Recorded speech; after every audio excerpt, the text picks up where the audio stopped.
Welcome to The Point of View. This is your favorite current affairs show on television. Here on The Point of View, we pick the right topics, get the right guests, and ask them the relevant questions on the issues that matter to you. It's an interactive show. Get in touch. If you like the video, share with your friends. Tonight, we're looking at economic matters arising. Ghana is in the middle of what many people say is the worst economic situation in 40 years. How did we get here? What are some of the economic ways out? We would use a very interesting approach to discuss this with a man who's seen a lot of these things. We'll discuss some of the topical issues, the oil for gold deal, or the gold for oil deal, which is quite controversial. We'll look also at the domestic debt exchange, which many people have said is not the best way to go. We'll also revisit things like the Japa deal, and also look at what natural resources ought to be doing for us to strengthen our development. I'll tell you who my guest is when we come back. Stay with us.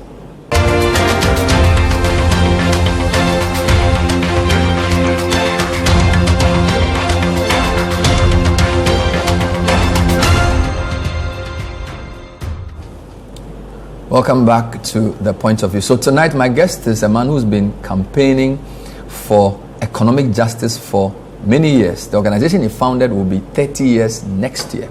So 3 decades at least at the forefront of policy advocacy, economic and social justice. Dr. Yao Graham is my guest. Doc, good evening. Good evening. How are you doing? I'm fine. You've not changed the batakari. It means you are not tired. You are not tired of this. I was quite impressed to know that TWN will be 30 next year. Yes. That's a long time. Yes. And the group of us who founded it, almost all of us are still involved in policy advocacy work. I mean, Charles Abogre was the key driver. Yes. Who brought a group of us in. Mm-hmm. Professor Georgie Chikata was part of that group. Mm-hmm. She's still an academic and also campaigning. Peter Omokwaje, still work together. Dr. Adote Chikata, who worked in the African Development Bank for many years, still involved in policy. So we are still very much... Is Jachi Tano still there? Jachi doesn't work there anymore. He's, but still working on those same issues. But so the ideas are economic and social justice, but the policy and the technical thinking behind that is what you stand for, right? Well, basically, we have a view of Africa's development challenge, of which Ghana is a good example. Structurally dependent on commodity exports, weak in the global political order, subordinate in the global order, and domestically, a lot of inequality and economies which are weak, structurally disconnected, and so on. So our concern is to summarize economic and social justice in Africa and equity for Africa in the global order. That's interesting.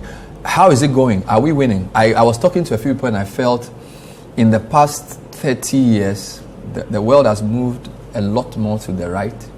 Capitalism seems to have been winning. Big banks, big business. The West, they seem to be in control of many things.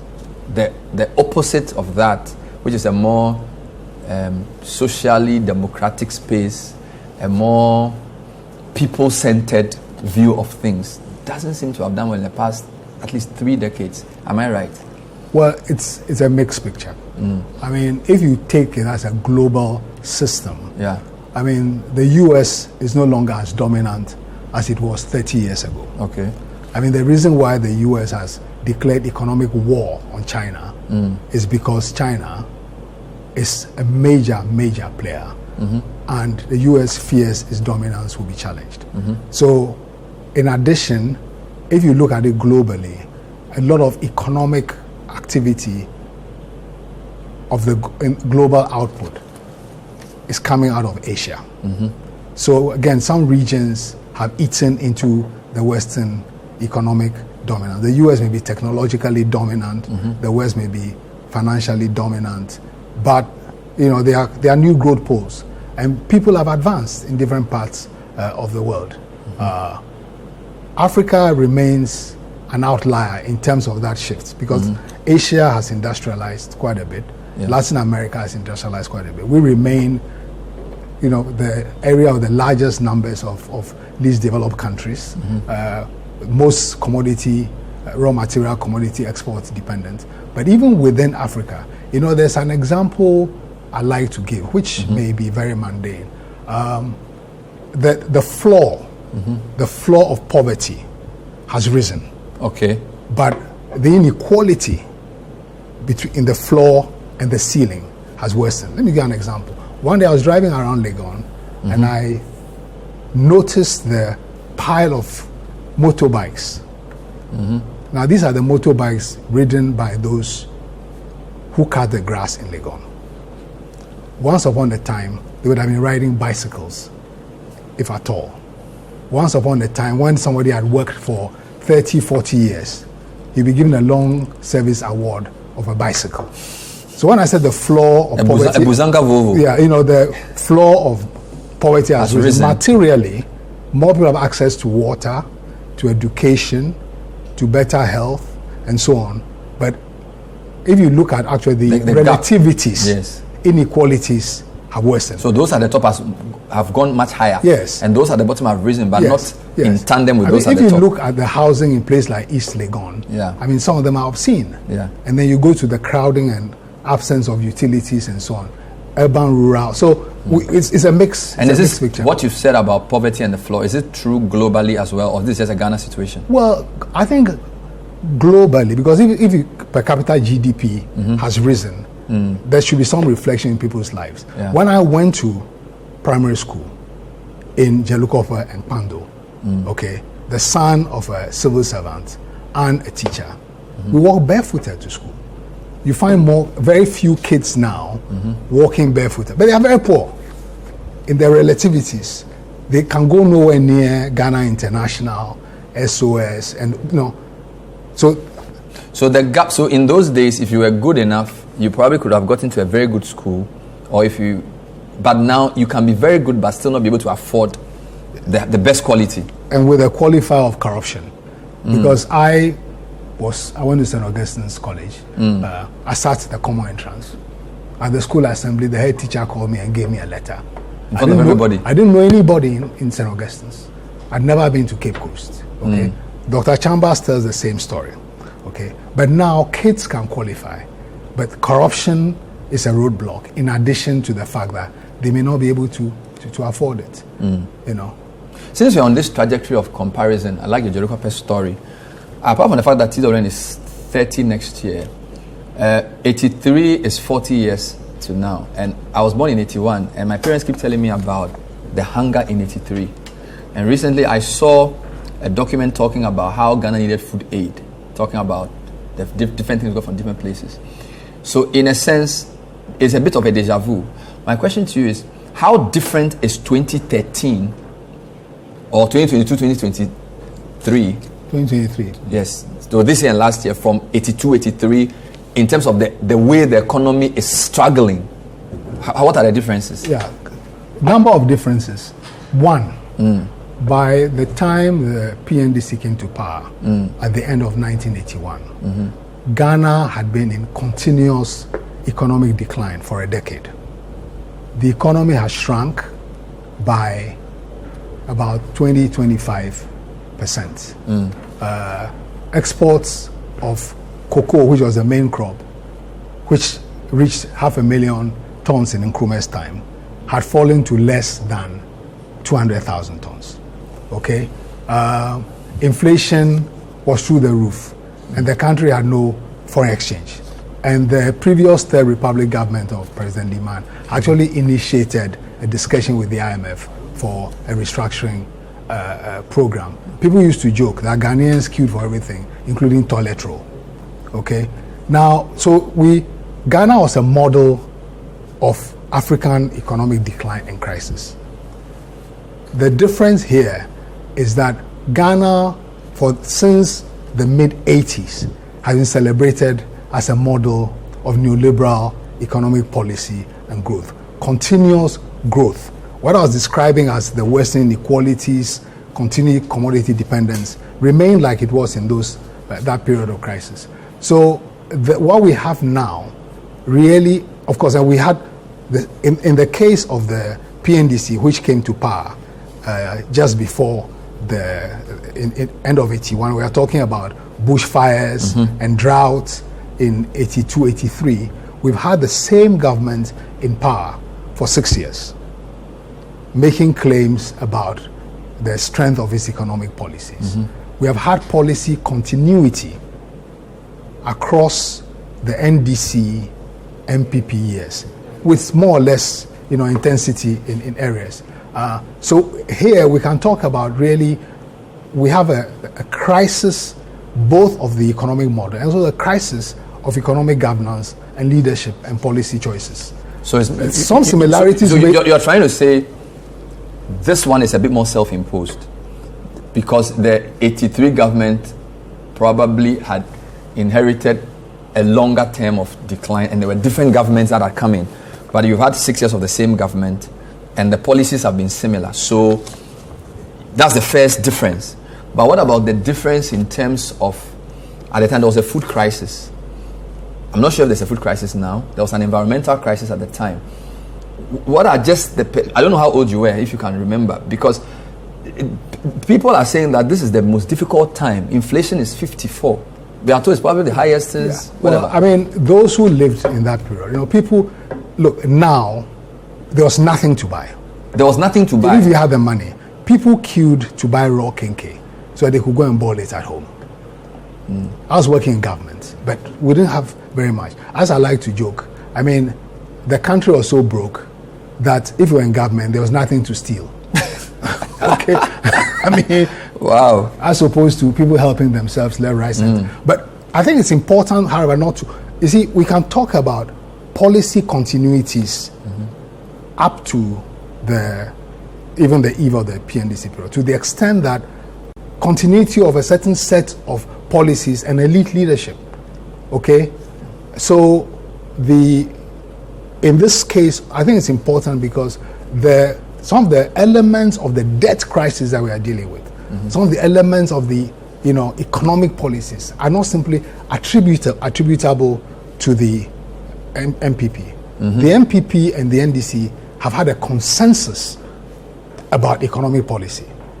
The fight really has been about who will be in power and who will be sitting at the edge of the trough and helping themselves and their associates to it. Can you repeat that? NDC and MPP have had a consensus on economic policy. Yes, in broad terms. In broad terms. Yeah, because the difference is in who comes to power. Yes. I mean, look, what we are implementing today, the foundations were laid by the policy choices of the PNDC. The PNDC, Jerry Rawlings, is a benefactor of the Ghanaian elite. They hate him, but he is their godfather. He created this economy with the choices made in the 80s. Some of us left the government because we saw the drift to the right, the choice of neoliberalism, and where it was likely to lead.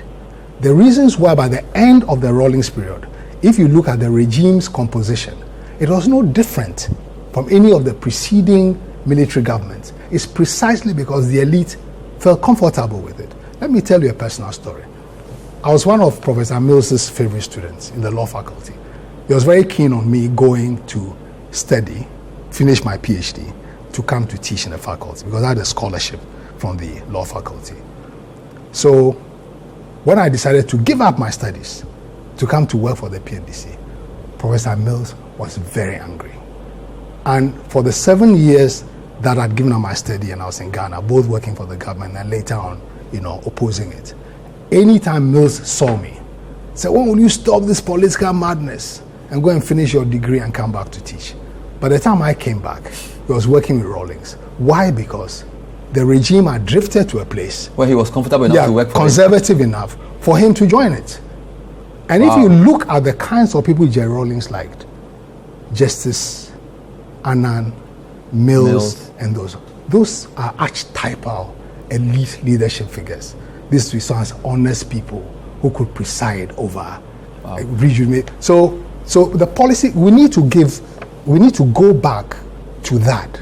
So there's a template that the Rawlings era set, which Kufuor, Mills, Mahama, Kufuor have not departed significantly from. When Ghana became the model that the IMF took around Africa to restructure people's economies, to restore their participation in the global economy. This was the Rawlings model. The West had a tension about Jerry Rawlings because politically he was unreliable.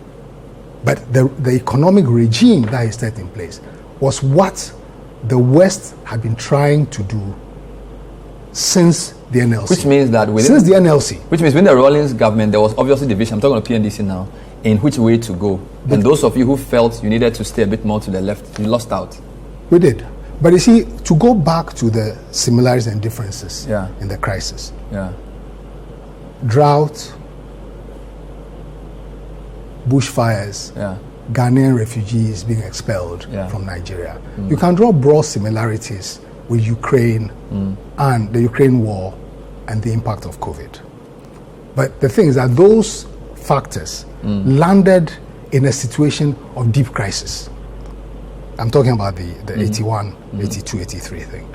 The COVID and Ukraine war landed in a situation where Ghana's commodity exports were buoyant, the economy was growing, the country was being celebrated. So important, So things were much worse then before they were hit by the externals. Yes. But here, things were going well and then the externals. But the underlyings were becoming problematic. I was reading a Financial Times article written in early 92. By that time, everybody was predicting that Ghana was heading for a crisis. The only people who insisted nothing was wrong was going on were the people in power. This is 2022. Yes, and I mean, so 6 years, people have been predicting that this, debt things are unsustainable. There are problems in modeling. So, but the PNDC's the response to the crisis, I think it's also important to discuss, because the government, of course, had proclaimed itself a government of the people, and one of the things that it had was that it had the support of critical social sectors, students, workers, farmers organizations, and so on. And there's an attempt to reach out and explain to people the crisis and the need for everybody to make sacrifices. If you go back and read Jerry Rawlings' speeches in that period, there's a lot of that.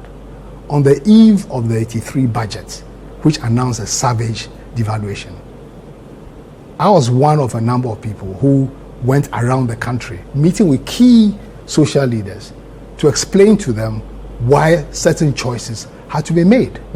I remember going, for example, Kwesi to Tema to meet workers. We traveled, had rallies in Achimota, Kede, and places to explain to people that there are difficult choices. So within the limits of a coup d'etat regime, there was an effort to kind of reach out. And the leadership of the country itself expressed that austerity in the way they live their lives. So it's just using that analogy. So the announcement to go for an IMF program obviously must have been devastating both to the government and the social forces supporting it. And I'm comparing that to this one where there's a government that is, of course, you said the template is not the same, but the finance minister was rather adamant we're not going to go, which I found interesting. He said they don't have anything good for us. He was saying that as early as March, April, May, June, and then in July the president announced we're going to go. How different was the approach to the IMF at the time to this one?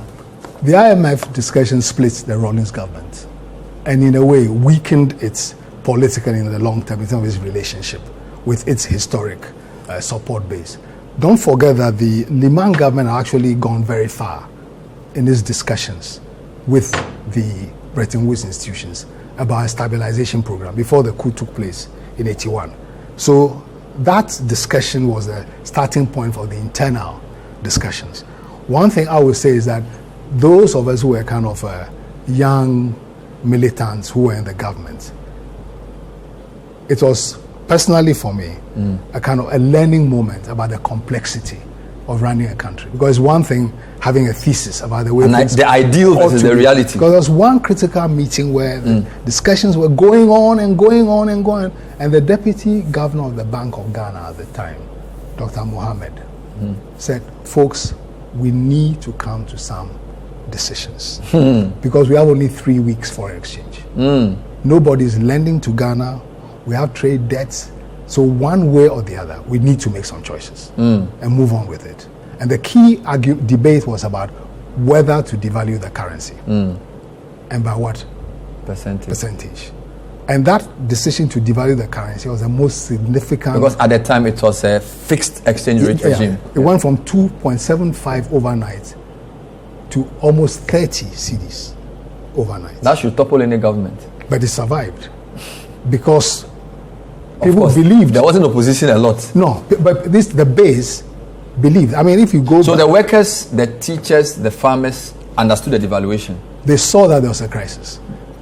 Was the devaluation the precondition for the IMF program? Well, even for any going forward, whether your own program or not, you need to realign the exchange rate with your domestic. Certainly. Yeah. So the exchange rate was false.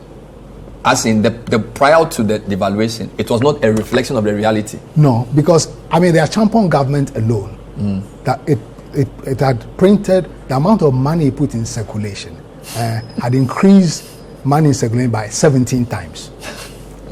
In the short term, Achampa was in government. Yes. Wow. So the devaluation came, and then what about the IMF decision itself for the program? So if you go back, you could see a kind of dual process. At the end of 82, Kwesi Bochwe announced a program for reconstruction and development, which contained the elements of where the internal debate had landed. A broad social democratic program, state companies, blah blah blah blah blah, school things, things. So and also there was a national mobilization program to create, public works, to employ people, get carpenters and masons to repair schools, just a national mobilization program to be managed by the structure of the defense committees. That program never took off. Wow. My own sense is that amidst the political turmoil that in the late 82, after the disagreement about the economic program, those internally who felt that our best choice was to go to the IMF basically prevailed. So this would include the then finance minister, Kwesi Bochwe. yeah, I think so. I mean, it took a while as some of the promises that were made in 83 were not being implemented. So people started asking, but you told us that we're going to do ABCD. Just for point of interest, who were the people opposed to the IMF deal? I'm supposing that those who remained agreed. So that for you left. No, I remained. You stayed for a while. When did you leave? I left at the end of 84. No, but that's still a very short time. Yeah, 81, so 81 to 84, 3 years. In the debate, I mean, if you read some of the books written by some of my ex-colleagues who went into exile in 83, I'm the devil in the plot, because I was a very key actor in the internal debates. And there's a report people refer to as the Graham report, which summarized, the discussions about who are the most vociferous opponents? I would say that broadly, all of us on the left were opposed to the IMF. But there were differences about how we saw the imperative of devaluation in terms of moving the economy forward. Can we say some people conflated devaluation with the IMF? Of course, for every country, recently Egypt went for IMF program. They had to devalue to get the program. So there's always, as you said, you need to align before you go. Can we say the debt exchange as a consequence of the so-called debt restructuring in 2023 is what the devaluation was in 82, 83? Well, not really. As a precondition to the program and as the most important macroeconomic variable that needs to be aligned. A debt sustainability plan, I think, is necessary because external debt is a key factor in the Ghanaian. I mean, the indebtedness is a key factor in the Ghanaian situation today. But public expenditure also, because people have remarked the unrealistic gap between expenditure projections and revenue, and for years that has been filled by borrowing. So you need to bring some realism into that. I'll take a break and let you develop that point. This is the point of view. The topic we have coined is economic matters arising. Dr. Yao Graham has been in this space for many years, helping us just appreciate some key economic issues. We started off by looking at the comparisons between 83, 84 and now. We'll come and look at the debt exchange in a bit more detail, and then we'll talk a bit also about the gold for oil deal, which appears to be the government's main solution to the currency depreciation, and also discuss the JAPA and resource issues and revenue. Stay with us.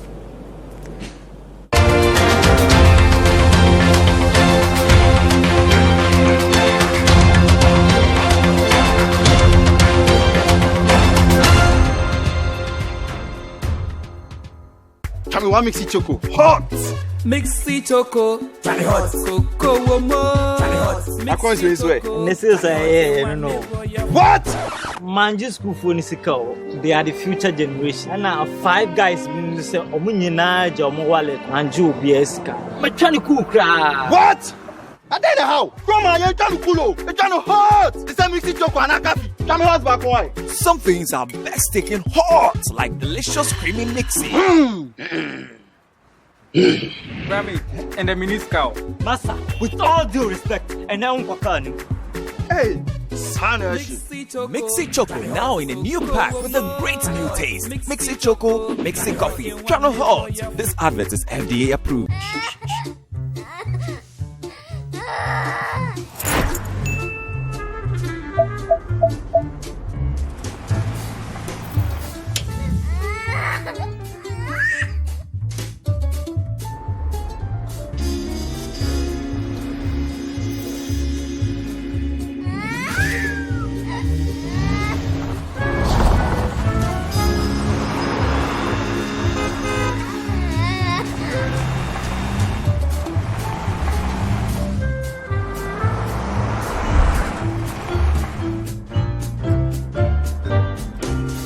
Shell, we give you extra so you can go further.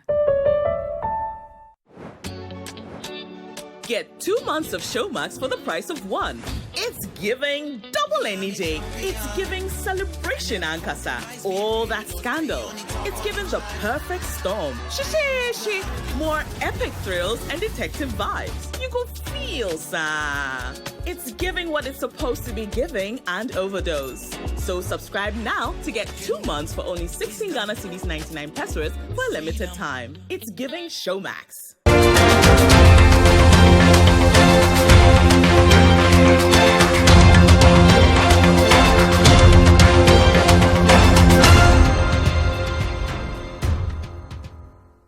Welcome back to The Point of View. Tonight we're talking to Dr. Yao Graham, who is the coordinator of the Third World Network. They are advocates. I think they are policy advocates.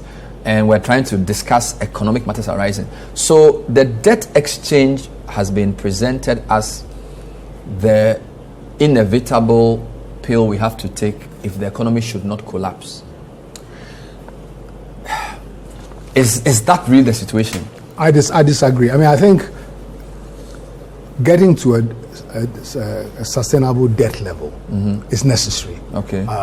But many people will tell you that domestic debt, domestic debt restructuring, because of its systemic implications for the country, it is not advisable. So in general, the thing is to focus on your external debt relations, okay? Because all this resistance of the banks and so on, pensioners, all those things are telling you just the systemic implications. So in front-loading the domestic debt exchange program as a primary step and being very resistant to legitimate demands from citizens that we need to take a look at public finance, you know, how things are being spent, you know, where money is coming from to get value for money. Some things can be postponed, okay? I mean, the resistance to that conversation is very striking. It's very, very striking. I mean, to have a situation where amidst all these things, the president could actually sound like he will prioritize money going into a national cathedral, you know, is the most egregious example of this. People have a sense of waste and corruption, and they want to get a sense of a readiness to deal with it, okay, if they are going to make sacrifices. That discussion does not seem to be on the table. That does not create trust, for a start. And to get people to make sacrifice, you need to build legitimacy for your program, because it's an intangible. So the DDE really, one of its effects, both in terms of process, where really the finance minister has been extremely arrogant in terms of his relationship with the people who are the victims of this exercise, which also explains why it has taken so long. They keep rolling and moving. I mean, the changing of the dates and so on and the terms it's also a statement of incompetence. That you didn't think through it properly, you didn't engage properly, and you keep rolling along. So you go back to people in the party who have questioned the continuation in office of the finance minister. And for them, as a ruling party, this must be even more embarrassing, that everything they feared is coming to pass. But the DD, I think, it's really hammered, the legitimacy of this government. So and of course, it shouldn't have been front-loaded. You're saying that restructuring obviously should be done, possibly starting with external. Yeah. And front-loading and asking, making it the first thing to do is obviously wrong. So what? And it's also a political disaster. So your point is, so we could have done a fiscal adjustment, revenue increase, which I'll come to, expenditure cutting, before trying to now get into a debt issue. So they've sort of turned the cart before the horse. Yes. That's your feeling. Yes. I see. You people did a structural adjustment. What's the difference between a structural adjustment and a fiscal adjustment? No, the fiscal adjustment is a fairly narrow thing. My thing here is about revenue expenditure. Good. Structural adjustment really, as it involves, put everything on the table. Public sector reform. So where we are now, do we need a structural adjustment, a fiscal adjustment, or what do we need? Medium, long term, we've always needed structural transformation. Medium, long term. We've always. So if you were advising the minister of any government, a government in Ghana, in October 2022, when the currency fell by over 50%, and your reserves are being eroded, and the IMF was on the horizon, what would you have advised in that period between October last year to December? The first thing I think we should have done, that broadcast the president made, where he said there will be no haircut. He must be embarrassed by what's going on. Yeah. That speech, in my view, should have said, fellow countrymen and women, we have a crisis, which is going to require a lot of sacrifice of all of us, which is forcing us as a government to rethink the ways we do business. And we intend to do A, B, C, D to reduce public expenditure. We'll try and protect some things which we think are key, and that's entirely legitimate. If you go to the example of, say, Barbados, was it Jamaica? Barbados. No, this Prime Minister, Mia Motley. They said, we'll do a debt restructuring, but we'll protect education, health, and we also need to provide for the effect of hurricanes because we are a small island. Yeah. Everything else is on the table to discuss. So the president brings us in, said we have a crisis as a country, and me, as a leader in my government, this is what we are going to do. So what else can you also do? So, and these are some of the things we'll do which will require sacrifices from you. With that, everybody is on board. It's on board. It will not be easy, but it improves the climate. And then different constituencies are brought into the conversation. People are talking about senior high school, inefficiencies. People are not saying it's a bad idea. Inefficiencies in the program. The president keeps saying, we can't even review it. Let's look at it. Let's look at this. Labadi Polyclinic has been demolished. Do you get the sense to that be rebuilt? The president has a different reality to what everybody else outside is seeing in terms of the obvious things you said, National Cathedral, making the sacrifice. He seems to be, if you mentioned the FT article, it seems as if our economic policy makers are living in a different reality, or is it just being obstinate? Because what you're saying is very, very obvious to me. That is what ought to be done. Or is it that when you are in office, you see things different, therefore you can't... But it's clear from what the parliamentary caucus is demanding that there's a disconnect between the presidency and even the caucus. Even his party? Yes. Look, for the majority leader to come out to criticize the DD tells you something. It tells you something. For former Chief Justice Sofa Akufo to be sitting in the picket tells you also the crisis of legitimacy that the regime is facing. So at the minimum, there's a refusal to see the reality that people are saying, which can be described as arrogance and insensitive. Okay, the president, I have always felt, is very concerned about legacy. Okay, I mean, there are many things that the government has proposed which are good ideas. Senior high, Ghana without aid, adding value, industrialization, fantastic ideas. It is when we come to the details of what is happening that there is one of the big problems they faced is the depreciation. Gold for oil appears to be one of their main big ideas in solving that. I don't know if you've seen the policy document, but the way it's being implemented, what do you think? What are your thoughts? I think it's a crisis management approach. Crisis management approach. It's crisis management. It's crisis management. I mean, it is not. I mean, let's not dress it up as some profound innovation, which somehow, generations of policymakers have missed out on. One, how much gold is the government likely to be able to buy to allow it to buy the oil? The government is only going to be able to provide a proportion of the oil. And the first consignment was bought with cash. It was only when people came out to start asking questions, particularly the Civil Society Alliance on Extractives, Anti-Corruption and Good Governance, when that the government published a policy framework, about a week ago.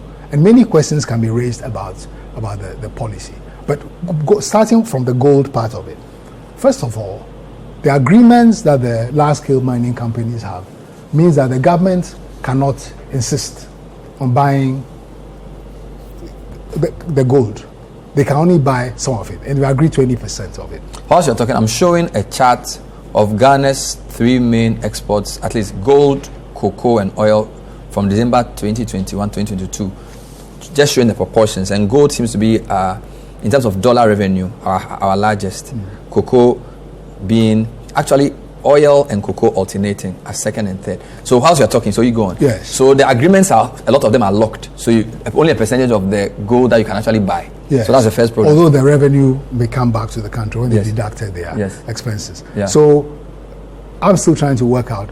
I've read the explanation, but I think that it's a crisis management. Because they are saying the people, when they sell the gold on their own, they keep the money offshore. And we know there's a problem with identifying other things. So if I buy the gold from you here in local currency, at least I have control of the pressure that you're keeping your money outside places on my dollar is no longer there.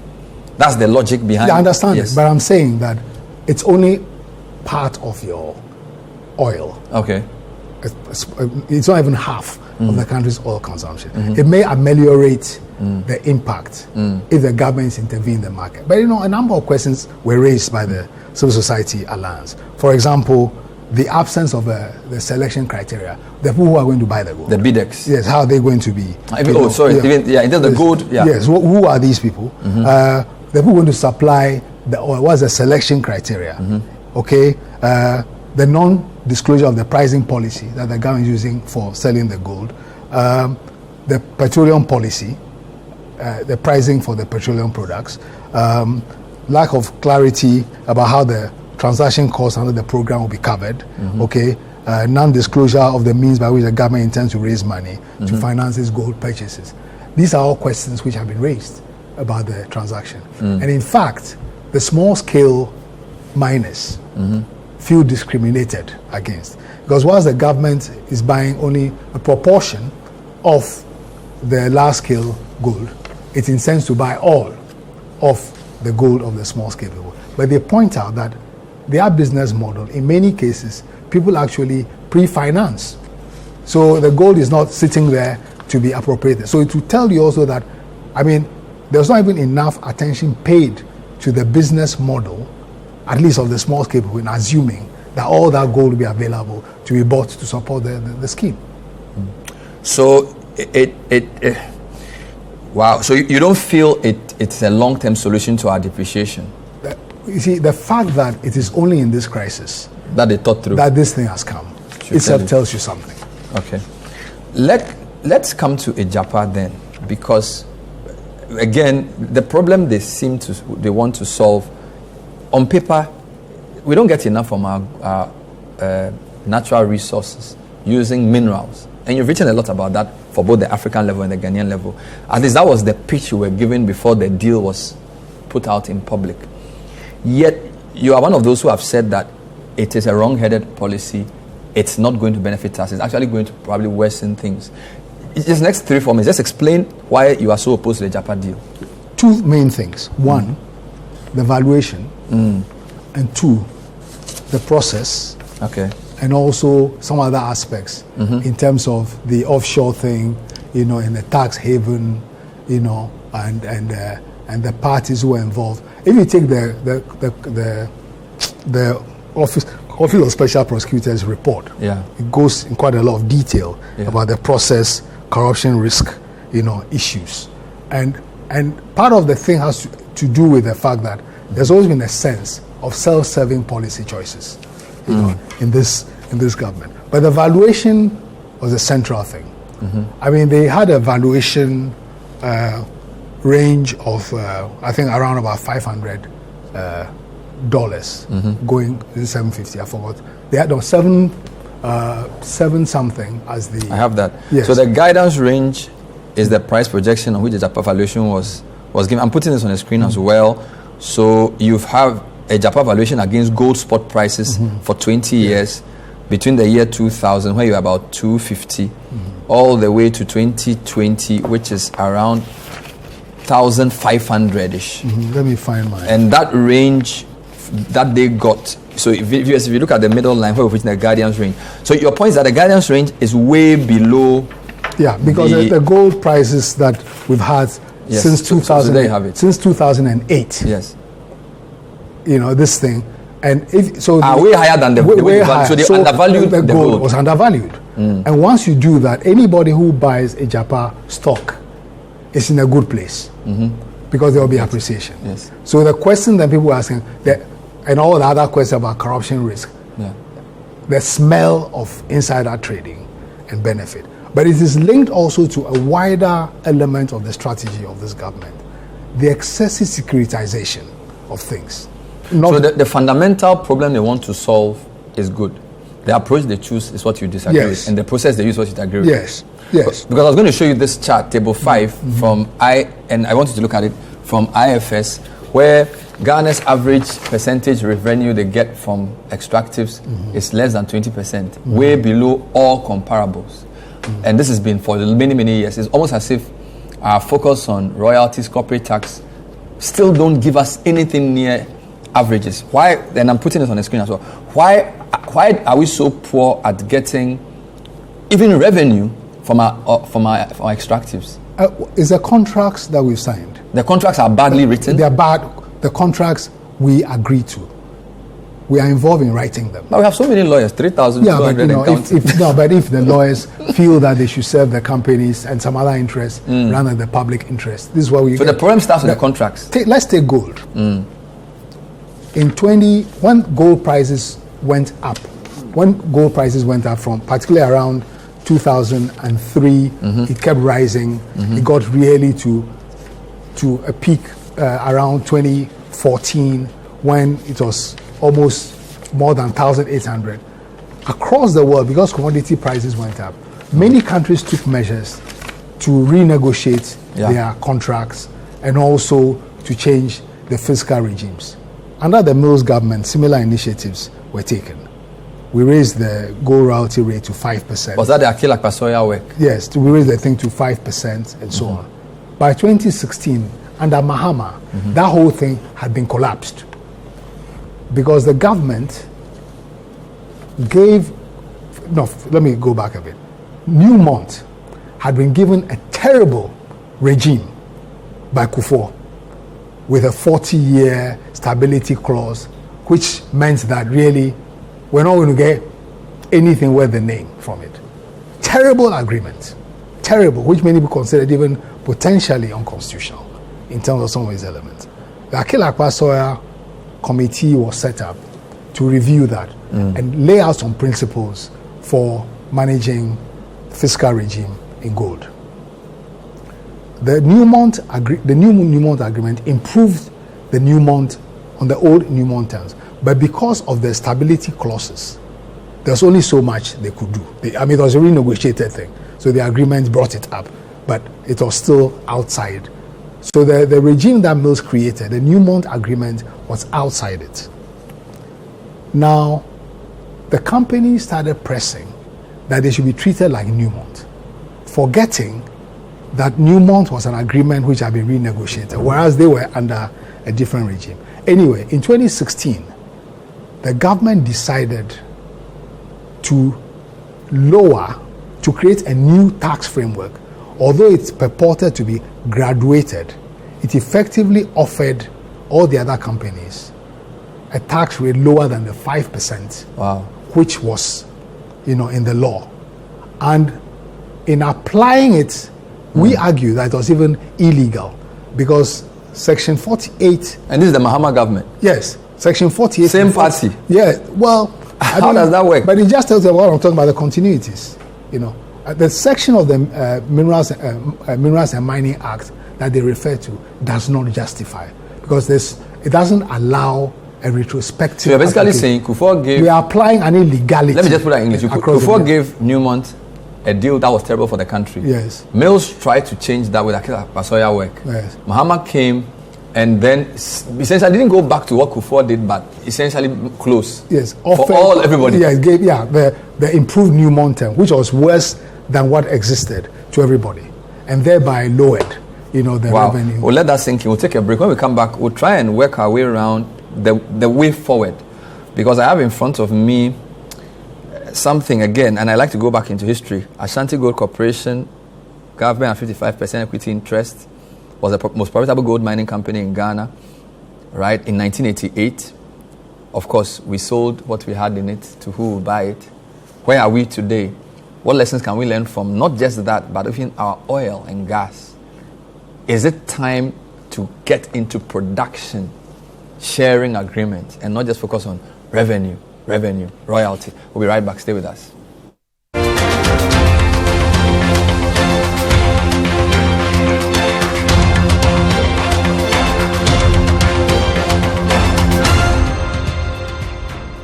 Pepsodent introduces charcoal and lemon essence. The unique combination of natural essences whitens teeth naturally for you and family, because every smile matters. New Pepsodent Herbal. Introducing a unique combination of herbal extracts in an antibacterial toothpaste for strong teeth and healthy gums that protects your family and you. Every smile matters.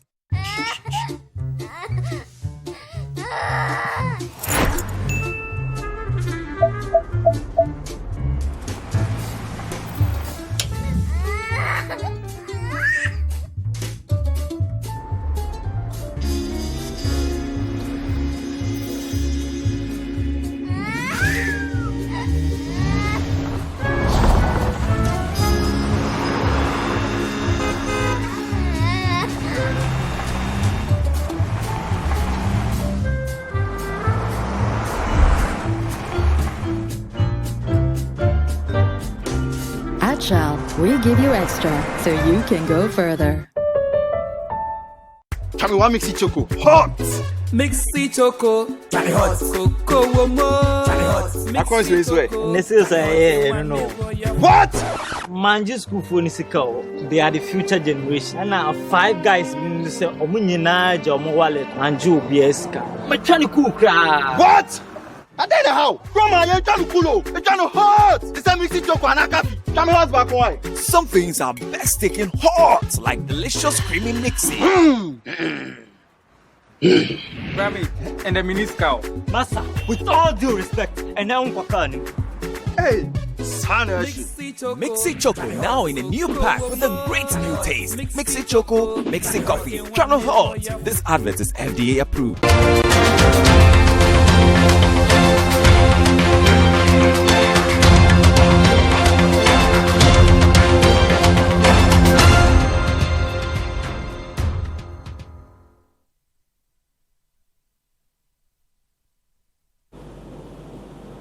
Welcome back. This is The Point of View. We're still talking economic matters arising. Quick back to securitization. You said Ajapa you didn't like because it was one of a series of securitizations. Can you name a few others? Yeah, let me reformulate that actually. Yes. I mean, the point I was making about the securitization is that it was also illustrative of the way in which future revenue streams were being interdicted. Secondly, in a climate where people don't trust the way government is spending, to front load revenue in that way means that future governments have been deprived of the opportunity. And the intergenerational equity that you want from your minerals is also being undermined. I am going through something that tells us what happened to AGC. This is 88. You had left government in the 80s and then early 90s. My thinking is, if we are not getting enough revenue, Japan is not the way to go. Is it not time we co-produced? So let's assume somebody comes to do exploration, whether it's Hess or Eka or Tallow. Should the strategy not be we entering a production sharing instead of always focusing on just the revenues, corporate tax, royalties, that type of thing? What are your thoughts? Yeah. First, just to complete the point I was making about the agreements. Yes. You go to the oil and gas sector. The Gensa agreement, where we are giving away, calculated what could be equivalent to even the money we are going to get from at least half, or could potentially almost all the money we are asking of the IMF from just one deal where, GNPC is selling gas at more than 75% discount. It doesn't make any economic sense. We have various agreements which are like that. So the oil sector is full of these kinds of deals which are benefiting, a few people. So even if we focus on revenue, we are not optimizing the revenue that we ought to be getting because of the kinds of agreements that we have for a variety of reasons. Corruption, patronage. So basically, the politicians who lead these, you think they benefit and therefore they will sign these bad deals for the country? If they don't benefit, somebody is benefiting. Because it has to be incompetent. Because if it's so evident that the deal is so poor and yet they push it through, it has to be that they are benefiting or they don't understand. There's a lot of incompetence. Because Goldfields, for example, had said, if we sign this agreement, we will employ more people. Within 2 years, they've laid off all their workers. And nobody has followed up. Because that was not put in the agreement. How can you not put in? Well, the agreements are there. You can go. The agreements don't have environmental and employment clauses? No. It's just revenue. It's basically a development. If you invest so much, you get this benefit. So back to the question about production then. Because the other point about revenue is one of the reasons we get less revenue is that somebody can... Look, I will tell you my cost. But if I'm co-producing and you say you use X amount to produce and therefore your profit is this percentage and therefore I'll get this percentage of profit tax. If we are producing together, you cannot hide or inflate your production cost because I'm in it with you, right? Is that not the solution? But at the end of the day, though, even a production sharing agreement has to agree some formula for who is going to get what percentage. So the principle of production sharing itself does not guarantee you a certain quantity. I think the thing about the primacy of public interest, which you bring to the table, the kind of wasting resource thing that you bring to the table, and also the quality of your institutions. Because, do we even really know how much is being produced in all the sectors? Do we have the institutions overseeing that? In addition to the revenue issue, your thing about production sharing also raises the question about who owns what assets in the mineral economy. Because the benefits of mineral exploitation should not be limited only to revenue. Okay? Who are the service providers? How much are workers being paid? What development benefits are coming to the mining affected communities? What even are the alternative potential land use choices? Because we have this attitude that once we find gold, we should dig it. But if it is a fact that most of the gold is in the high forest, that's just the accident of geology. You may get better land use choices. So I'm saying that actually, before you even discuss revenue, or in addition to revenue, considering the fact that you're already producing the gold, there are also bigger questions. So this whole conversation about the Voltairean basin, we are discovering, you are not a fan of that. You think we should take our time and think what we want to do with the mineral, whether I want to even touch it. Yes, because if you take the Voltairean basin, for example, we've got oil sands there, we've got gas, and we've got oil and gas deposits. Now, this is 40% of the country's land mass in an area of the Volta Lake and so on and so forth. In a period when there's serious discussion about moving away from fossil fuels, energy transition, and also the potential of fossil fuel assets becoming stranded. If we look at our experience or what we have not got out of oil, what's the guarantee that we'll get anything? Why should we be despoiling and destroying the opportunities for alternative land use choices by starting to produce oil in the Voltairean, basin, when our experience is that there's been capture of the oil sector by companies and their domestic allies? I suspect the discussion around extractives we have not fully scratched, but we would leave it here for now, because I'm hoping to invite you back at some point. So thank you for your insights. We spend a lot of time on history, but history is important because those who do not learn from history are bound to repeat it. So Dr. Yao Graham is the coordinator of Third World Network. He's been talking to us on what we call economic matters arising, and we have been discussing DDE, Japa deal, oil for gold or gold for oil, and all of those things. Thank you for watching. We hope to bring him back at some point in the future to wrap up this very important conversation around resource governance. We'll be with you next time. Stay with Citi TV. Bye-bye.